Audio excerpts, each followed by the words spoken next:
बिस्मिल्लाहिर्रहमानिर्रहीम एंड अस्सलामु अलैकुम एवरीवन। तो चलिए स्टार्ट करते हैं अपनी प्रैक्टिस सेशन को, जिसमें हम कुछ एमसीक्यू सॉल्व करने वाले हैं। टॉपिक है trial balance and it's error. पहला सवाल है, which two which two of the following options concerning Jacob trial balance are true? Option A, sales and sales tax owed to the tax authority would both be a credit balance in the trial balance. देखें, sales bye nature क्या है? Sales bye nature है income. Income by nature क्या है? Credit. ठीक है, income by nature क्या है? क्रेडिट। इसी तरह sales tax owed to the tax authority, यानी हमने टैक्स अथॉरिटी को वालों को पेमेंट करनी है। तो जब हम पेमेंट करेंगे तो इसका मतलब ये कि हमारे ऊपर लाइबिलिटी है। तो लाइबिलिटी बाय नेचर क्या है? क्रेडिट। तो सेल्स भी बाय नेचर क्रेडिट है, सेल्स टैक्स और टू द टैक्स अथॉरिटी भी बाय नेचर क्रेडिट है। जब दोनों बाय नेचर क्रेडिट है तो दोनों ट्रायल बैलेंस में क्रेडिट साइड पर शो होंगी, और यही एग्जामिनर ने बताया भी कि हम इसको क्रेडिट साइड पर ही शो करेंगे। तो ये ऑप्शन ठीक है। Option B, discount received and sales return would both be debit balance in the trial balance, बिल्कुल गलत। देखें, डिस्काउंट रिसीव्ड बाय नेचर है इनकम, और अभी मैंने आप लोगों को बता दिया कि इनकम बाय नेचर क्या है? Credit. Discount received by nature है इनकम, इनकम बाय नेचर क्या है? क्रेडिट। और सेल्स रिटर्न है decrease in income, sales return है डिक्रीज इन इनकम, और decrease in income by nature क्या है? डेबिट। तो एक एलिमेंट है क्रेडिट, दूसरी एलिमेंट है डेबिट। तो एक क्रेडिट साइड पर शो होगी, दूसरी डेबिट साइड पर शो होगी, लेकिन यहाँ पर एग्जामिनर ने बताया कि दोनों को हम डेबिट साइड पर ही शो करेंगे। तो ये ऑप्शन गलत है। ठीक है, purchases and trade receivable would be debit balance in the trial balance, बिल्कुल ठीक। देखिए, परचेजेस बाय नेचर है एक्सपेंस, परचेजेस बाय नेचर है एक्सपेंस, एक्सपेंस बाय नेचर क्या है? Debit.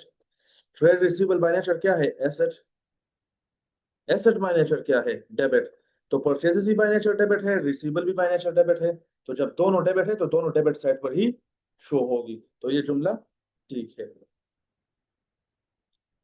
Last option, trade payable and irrecoverable debt would both be credit balance in the trial balance. देखिए, trade payable तो bye nature है liability, trade payable by nature क्या है? Liability. Liability bye nature क्या है? Credit. लेकिन irrecoverable date जो है, जिसको बैड डेट एक्सपेंस भी कहते हैं, जिसको बैड डेट एक्सपेंस भी कहते हैं, expense by nature debit balance है। तो पेबल बाय नेचर क्रेडिट है और irrecoverable debt by nature debit है। तो बैड डेट डेबिट साइड पर शो होगी और पेबल क्रेडिट साइड पर शो होगी, दोनों हम क्रेडिट साइड पर शो नहीं कर सकते। तो ये ऑप्शन गलत है। तो correct option are option A and C. Clear?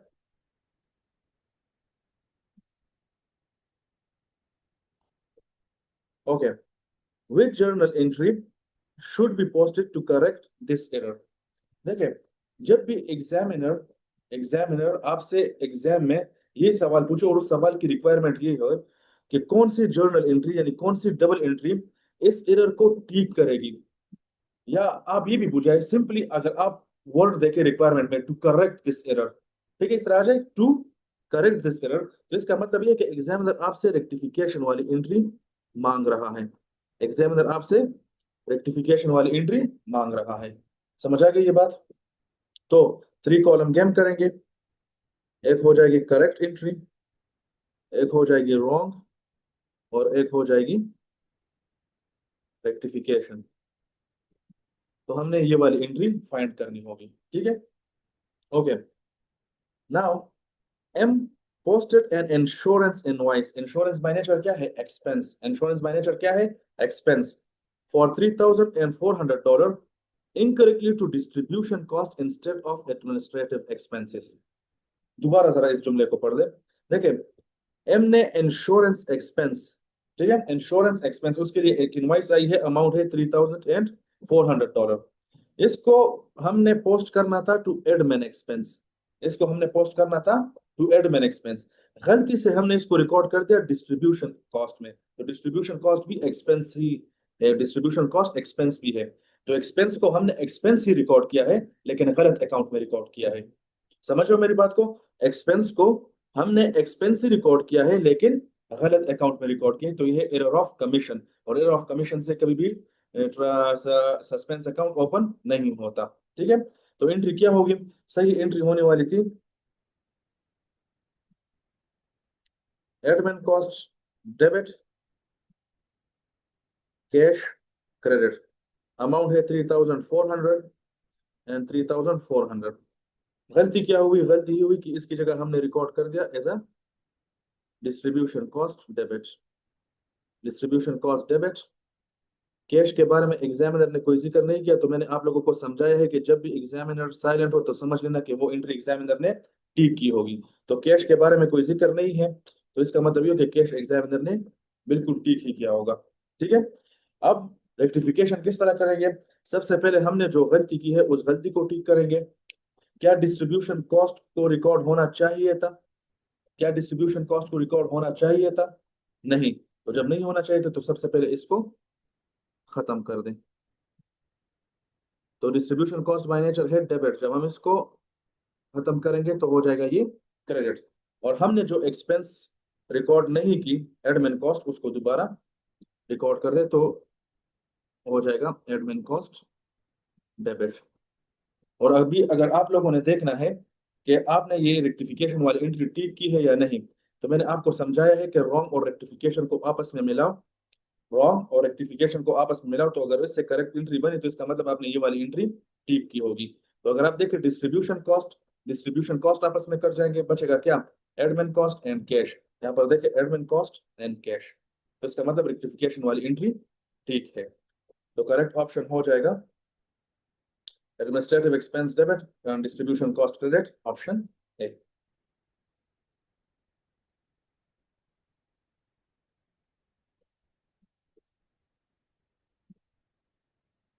Okay,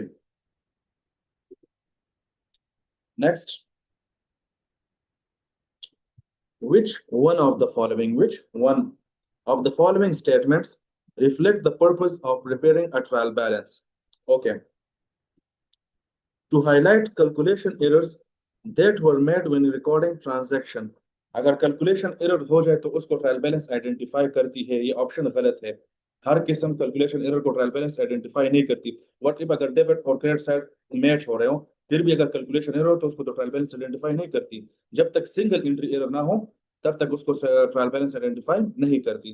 तो ये ऑप्शन गलत है। To highlight whether entries have been incorrectly recorded in the wrong account.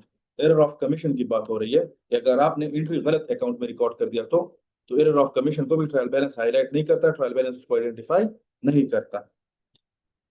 To confirm whether all transaction have been recorded, यहाँ पर word लिखा है all transaction. What about error of complete omission?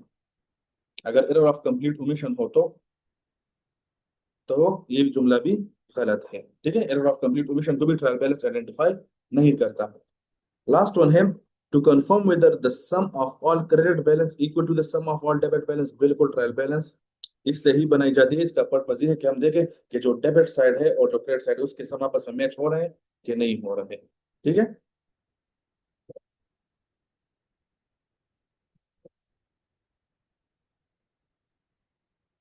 Okay, which journal entry should be made to correct the transposition error? देखें फिर आपसे पूछी गई है करेक्ट, तो इसका मतलब रेक्टिफिकेशन वाली एंट्री ही आपसे पूछी है।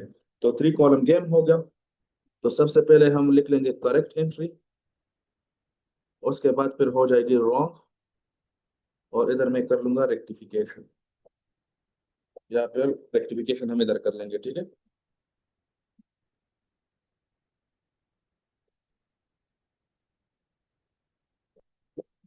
Rectification. Okay. Kin recorded a sale of $6,670 by debiting receivable 6,670 and crediting sale 6,760।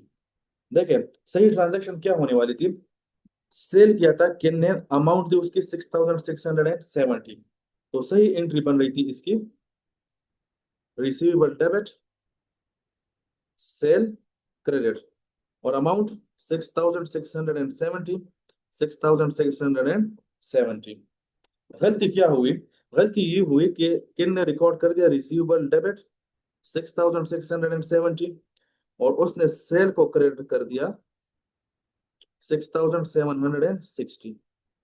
देखिए यहाँ पर बताया कि उसने रिसीवेबल एज ए 6,670 रिकॉर्ड किया, लेकिन सेल्स को उसने रिकॉर्ड कर दिया 6760। तो आप मुझे बताएं, क्या डेबिट और क्रेडिट आपस में मैच हो रहे हैं? क्या डेबिट और क्रेडिट आपस में मैच हो रहे हैं रॉन्ग एंट्री में? डेबिट साइड है 6617, क्रेडिट साइड है 6716। क्या डेबिट और क्रेडिट मैच हो रहे हैं? नहीं। तो जब डेबिट और क्रेडिट मैच नहीं होंगे तो किसकी एंट्री होगी? शक्तिमान की। किसकी एंट्री होगी? शक्तिमान। और शक्तिमान कौन है? Suspense account. सस्पेंस अकाउंट कौन से साइड पे बनेगा? जो साइड कम हो। तो अगर आप देखें, डेबिट साइड है, डेबिट साइड 6660 और क्रेडिट साइड है 6716। इसका मतलब डेबिट साइड कम है, तो सस्पेंस अकाउंट हम ओपन करेंगे डेबिट साइड पर। कितने अमाउंट से? जितने अमाउंट से कम हो। तो आप जरा फाइंड कर दें, वो आ रहा है 90। ठीक है, तो सस्पेंस अकाउंट डेबिट हो जाएगा 90 से। अभी अगर हम इसको ठीक करेंगे तो सबसे पहले सस्पेंस अकाउंट को खत्म कर दें। सिखाया है मैंने कि जब भी रेक्टिफिकेशन होगी सबसे पहले सस्पेंस अकाउंट को खत्म करें। तो सस्पेंस अकाउंट को हमने डेबिट साइड पर ओपन किया, जब इसको खत्म करेंगे तो क्या करेंगे? क्रेडिट। तो सस्पेंस अकाउंट क्रेडिट हो जाएगा 90 से। ठीक। अब क्या होगा? अब जो आपने गलती की है उस गलती को ठीक करो। सबसे पहले सस्पेंस अकाउंट को खत्म करो। जब सस्पेंस अकाउंट खत्म हो गया, उसके बाद जो आपने गलती की है अपनी उस गलती को ठीक कर लो। अब गलती क्या हुई? गलती ये हुई कि सेल्स रिकॉर्ड होना चाहिए था 6670। हमने गलती से उसको रिकॉर्ड कर दिया 6760। ठीक है, $90 से हमने सेल्स को ओवरस्टेट कर दिया। $90 से हमने सेल्स को ओवरस्टेट कर दिया। तो मैंने आपको सिखाया है कि जब भी हम एक एंट्री को ओवरस्टेट कर दें तो उसका नेचर चेंज करके वापस कम कर दो। याद है आपको? मैंने सिखाया है कि जब भी आप एक एंट्री को ओवरस्टेट कर दे तो उसका नेचर चेंज करके उसको ठीक कर दो। यहाँ पर अभी हमने सेल्स के अमाउंट को ओवरस्टेट किया हुआ है। ठीक है ना? और इसके बरअक्स मैंने आप लोगों को बताया है कि जब भी अंडरस्टेटमेंट हो, यानी आप कम रिकॉर्ड कर दे, तो सेम नेचर के साथ दोबारा उसको इंक्रीज कर दो। लेकिन अभी ये वाला नहीं होगा क्योंकि अभी तक हमने ओवरस्टेटमेंट की है, तो ओवरस्टेटमेंट के लिए हम नेचर को चेंज करेंगे। तो सेल्स बाय नेचर क्या है? क्रेडिट। जब कम करेंगे तो क्या बन जाएगा? डेबिट। कितने अमाउंट से? 90। अभी आप रेक्टिफिकेशन और रॉन्ग एंट्री को आपस में मिला ले, देखना इससे करेक्ट एंट्री ही बनेगी। ठीक। तो करेक्ट ऑप्शन हो जाएगा sale debit 90 and suspense account credit 90, option ए।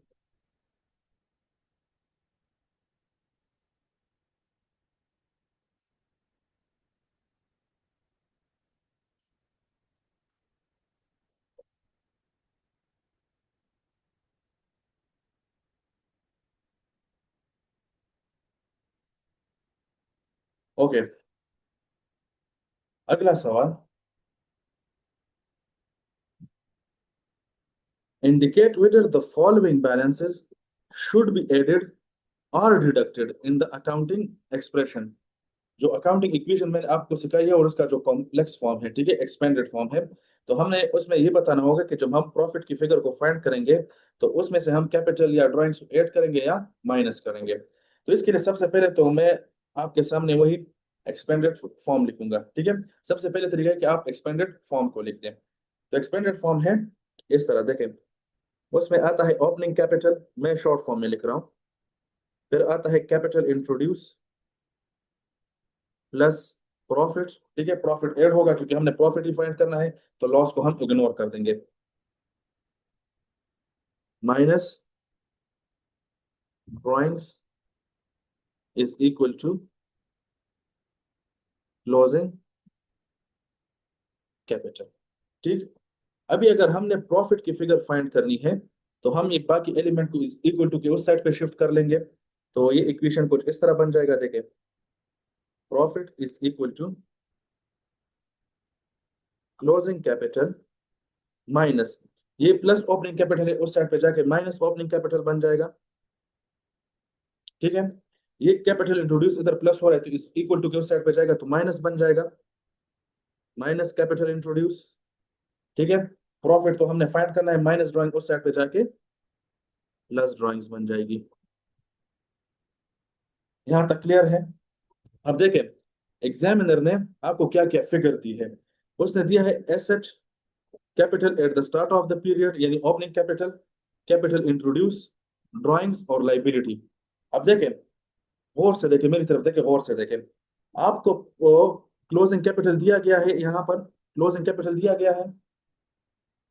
क्या आपको क्लोजिंग कैपिटल दिया गया है? अगर आप बात कर ले, ओपनिंग कैपिटल है, capital at the start of the period, capital introduce है, ड्राइंग्स है, बिल्कुल है। क्या आपको क्लोजिंग कैपिटल गिवन है? तो अगर आप देखें तो क्लोजिंग कैपिटल आपको गिवन नहीं है। ठीक है, क्लोजिंग कैपिटल गिवन नहीं है। उसकी जगह आपको गिवन है एसेट माइनस लाइबिलिटी। आपको गिवन है एसेट माइनस लाइबिलिटी। ठीक है। तो अब मैंने आपको समझाया है कि जब भी हम एसेट इक्वेशन लिखते हैं तो वो है asset is equal to capital plus liability. क्या हम कैपिटल की जगह एसेट माइनस लाइबिलिटी लिख सकते हैं? बिल्कुल लिख सकते हैं। तो अगर मैं इस क्लोजिंग कैपिटल की जगह लिख लूँ एसेट माइनस लाइबिलिटी और बाकी सेम टू सेम उसी तरह इक्वेशन लिख लूँ, तो कुछ असर पड़ेगा? फिर भी सेम टू सेम है ना। कैपिटल की जगह हम एसेट माइनस लाइबिलिटी लिख सकते हैं। तो जब लिख सकते हैं तो क्लोजिंग कैपिटल की जगह मैं यहाँ एसेट माइनस लाइबिलिटी लिख लूंगा, क्योंकि एग्जामिनर ने भी उसकी जगह एसेट माइनस लाइबिलिटी ही लिखी है, लेकिन एसेट स्टार्ट में लिखा है, लाइबिलिटी एंड पे लिखी है उसने। क्लियर हो गई ये बात? तो अभी बता रहे कि जब हम प्रॉफिट फाइंड करेंगे तो हमने कौन कौन सी चीज ऐड करनी होगी और कौन कौन सी चीज सब्ट्रैक्ट करनी होगी। तो capital at the start of the year, opening capital minus होगा, capital introduce during the year deduct होगा, ड्राइंग्स, ड्राइंग्स को देखे ड्राइंग्स ऐड हो रही है तो ये प्लस हो जाएगा, और लाइबिलिटी, लाइबिलिटी देखे माइनस में है तो लाइबिलिटी भी डिडक्ट हो जाएगी। तो ये इसका है सही आंसर।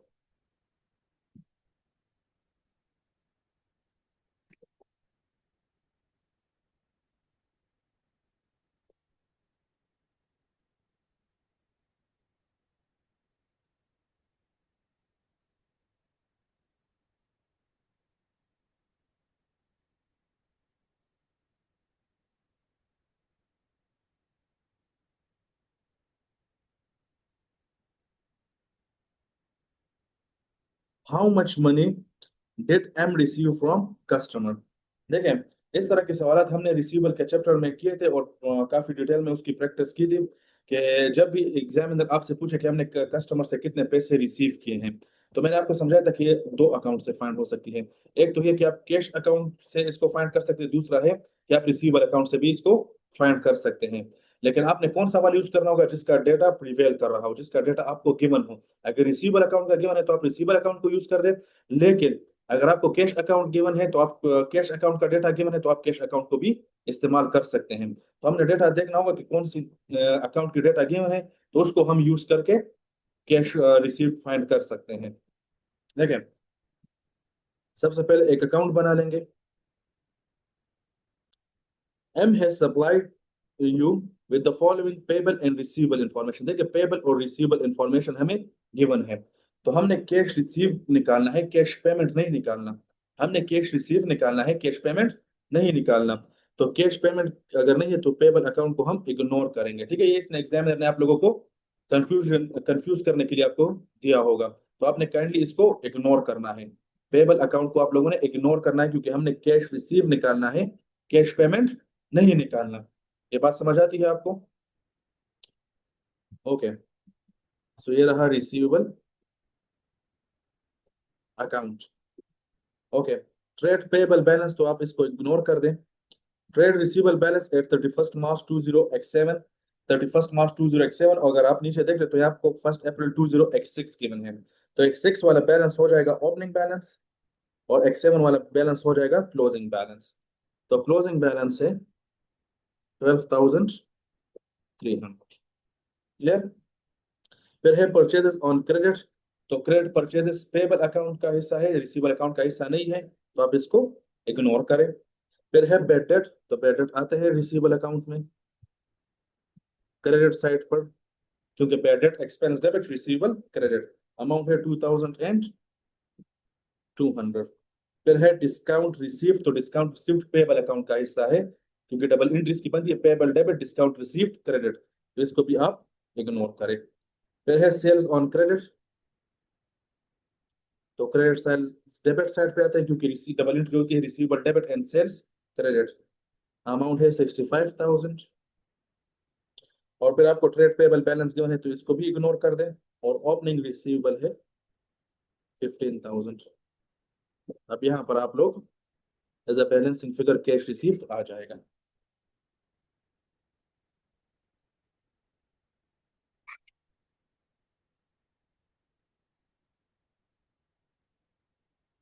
बैलेंस है 65,500।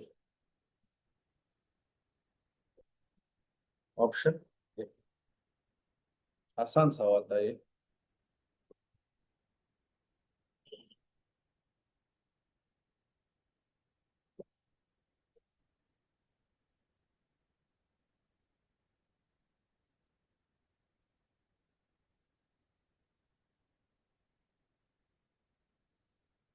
ओके,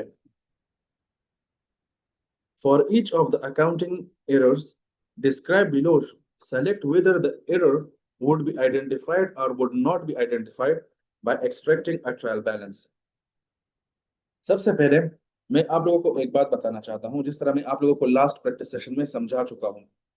अगर एग्जामिनर रिक्वायरमेंट में पूछे टू करेक्ट दिस एरर, कि इस एरर को कौन सी एंट्री ठीक करेगी, तो मतलब आपने रेक्टिफिकेशन वाली एंट्री तक जाना होगा। लेकिन अगर आपके रिक्वायरमेंट में इस तरह की वर्डिंग आ जाए कि कौन सी एरर को ट्रायल बैलेंस आइडेंटिफाई करेगी या आइडेंटिफाई नहीं करेगी, तो आपने सिर्फ और सिर्फ, मेरी बात गौर से सुने, आपने सिर्फ और सिर्फ रॉन्ग एंट्री तक जाना है। सिर्फ आप रॉन्ग एंट्री तक चले जाएं और वहां देखें अगर रॉन्ग एंट्री में सस्पेंस अकाउंट बन रहा है तो मतलब इसको आइडेंटिफाई करेगी ट्रायल बैलेंस। लेकिन अगर सस्पेंस अकाउंट नहीं बन रहा तो फिर ऐसी एरर को ट्रायल बैलेंस आइडेंटिफाई नहीं करती। क्लियर हो गई बात? तो जब भी आपके पेपर में सवाल आ जाए कि कौन सी एरर को ट्रायल बैलेंस आइडेंटिफाई करेगी या आइडेंटिफाई नहीं करेगी, करेगी या नहीं करेगी, तो आपने सिर्फ और सिर्फ रॉन्ग एंट्री तक ही जाना होगा। इस रिक्वायरमेंट का मतलब है कि आप रॉन्ग एंट्री तक चले जाए और वहां पर देखिए अगर सस्पेंस अकाउंट बन रहा है तो आइडेंटिफाई करेगी, अगर सस्पेंस अकाउंट नहीं बन रहा तो आइडेंटिफाई नहीं करेगी। क्लियर हो गई ये बात? तो सबसे पहली एरर, हम सबसे पहले जरा कॉलम बना देंगे करेक्ट एंट्री एंड रॉन्ग। अब a transposition error where 124 has been debited to purchases and 142 has been credited to payable। अब करेक्ट एंट्री इसकी बन रही थी, देखें परचेजेस है तो एंट्री बन जानी चाहिए purchase debit and payable credit. Amount अगर हम कह रहे तो ये है 124 आप 142 की भी एग्जांपल ले सकते हैं, मतलब यहाँ पर बताया ना कि करेक्ट एंट्री कौन सी है, लेकिन आप 124 लिख दिया 142 आंसर सेम ही आ गया। सिर्फ सिर्फ हमने ये आइडेंटिफाई करना है कि क्या सस्पेंस अकाउंट बन रहा है या सस्पेंस अकाउंट नहीं बन रहा। ठीक है, अगर आप इसकी जगह 142 भी लिख दे तब भी आंसर सेम ही आएगा और मैं अभी उसको प्रूफ करूंगा। देखें, तो रॉन्ग एंट्री में उन्होंने बताया कि हमने परचेजेस को डेबिट कर दिया बाय 124, ठीक है, और पेबल क्रेडिट हो गया 142। क्या डेबिट और क्रेडिट मैच हो रहे हैं?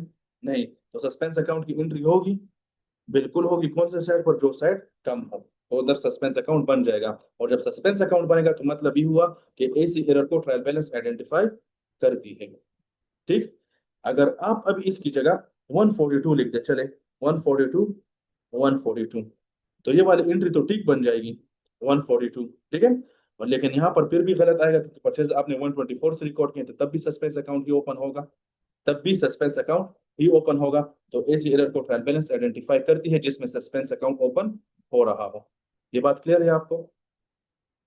सेकंड एरर को देख लें, same correct and wrong. The journal to write off an irrecoverable debt has not been posted। आपने बिल्कुल डबल एंट्री पोस्ट ही नहीं की, तो यह एरर ऑफ कंप्लीट ओमिशन, और कंप्लीट ओमिशन कभी भी ट्रायल बैलेंस आइडेंटिफाई नहीं कर सकती। कंप्लीट ओमिशन कभी भी error of trial balance identify नहीं कर सकती, तो ये would not be identified.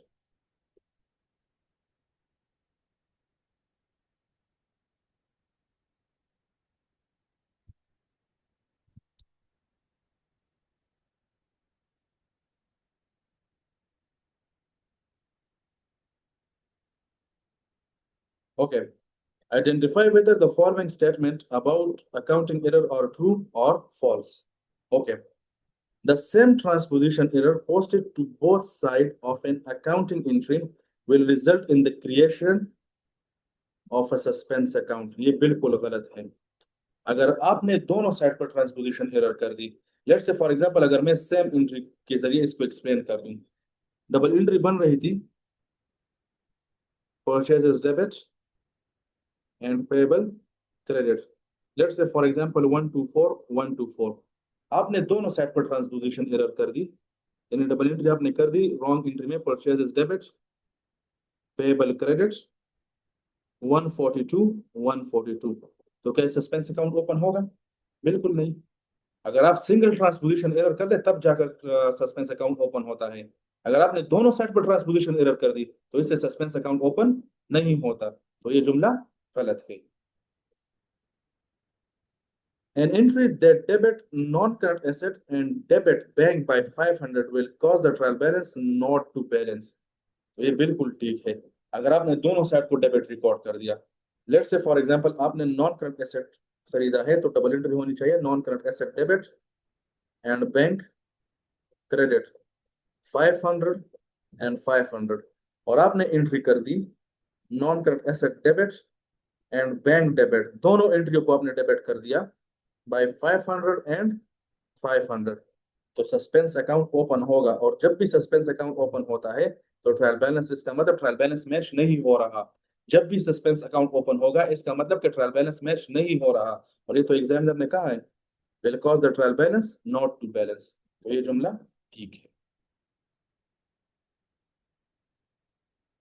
Last, a transaction posted as a cash sale instead of a credit sale will result in a suspense account।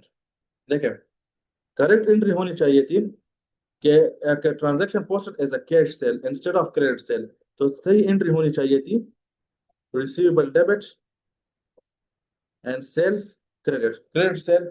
आपने इसको रिकॉर्ड कर दिया एज कैश सेल, तो डबल एंट्री कैश सेल की है, cash debit sale credit, यानी correct entry ये थी, रॉन्ग एंट्री ये हुई।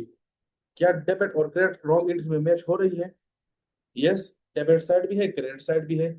आपने रिसीवेबल के बजाय सिर्फ कैश रिकॉर्ड कर दिया, रिसीवेबल के बजाय कैश रिकॉर्ड कर दिया, तो इससे सस्पेंस अकाउंट नहीं बनेगा, तो ये जुमला भी गलत है, ये भी गलत है।